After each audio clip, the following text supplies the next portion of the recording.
Hi, I'm John Kelley, the writer of Recession Proof, episode 14 of House, season 7. The way I kind of came into this story was, with the recession going on, and I have a couple of family members that have had a little bit of financial difficulties weathering the storm, just like most Americans have. And I kind of wanted to do a story of somebody that was caught up in the real estate market and then found themselves basically left with nothing, which has happened to, unfortunately, a lot of people. And also, it was kind of about degrees of lying. It's a man that's lying to his wife because he's trying to protect her. He's lost his job, but he doesn't want her to worry, and he's hoping that when the economy recovers, she'll never know about it. We also have degrees of lying of masters. Is total honesty the way to go each and every time, or are there degrees of the truth that you can tell people? The thing I enjoyed about Master's arc in this episode is that she's been on the team now for a while, so she's now gained real-world experience besides just the book knowledge she had from medical school. And in this episode, she is kind of confronted with actually having to deal with a patient and the patient's loved one, which happens to be his wife, and is forced to kind of rethink her policy on strict honesty. She basically lies to the woman by saying that her husband can hear her, his hearing is fine, when in fact he's deaf. And that small lie will give the wife hope.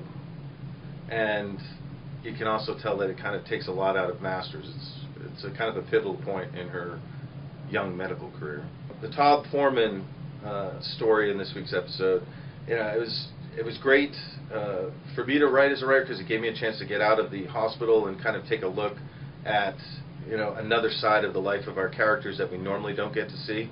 And I think that Omar Epps and Peter are just so great together. Their chemistry, they really are kind of like Bert and Ernie when you see them together. And I just think I love writing stories where the two of them are interacting and getting on each other's nerves, annoying each other, and then actually seeing the deep friendship that is underneath that.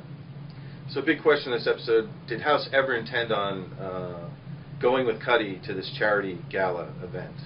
And I'll leave that open to interpretation, but in my mind, he was truly intending on going, except when he was faced with the death of his patient, he then kind of looked into himself and realized that actually being in love, being happy for probably one of the first times in his life, is making him a worse doctor. Unfortunately for House, in his mind, I think he feels that he can't do both. He can't be happy, he can't be in love, and still be a good doctor. That kind of revelation had a huge impact on him. And the final scene of the show, I think, is a big emotional step for House, where he's telling Cuddy that in the worst possible way, that he loves her enough that it's okay that she is making him a worse doctor. So in House's mind, that's a big emotional step forward, but it's also probably not the greatest way to tell the woman you're in love with that they make you a better person. Instead of you complete me, it's you make me a worse at my job, but you're worth it to me. What's going to happen out of that is, I would say, all your questions will probably be answered next week in pivotal episode 15.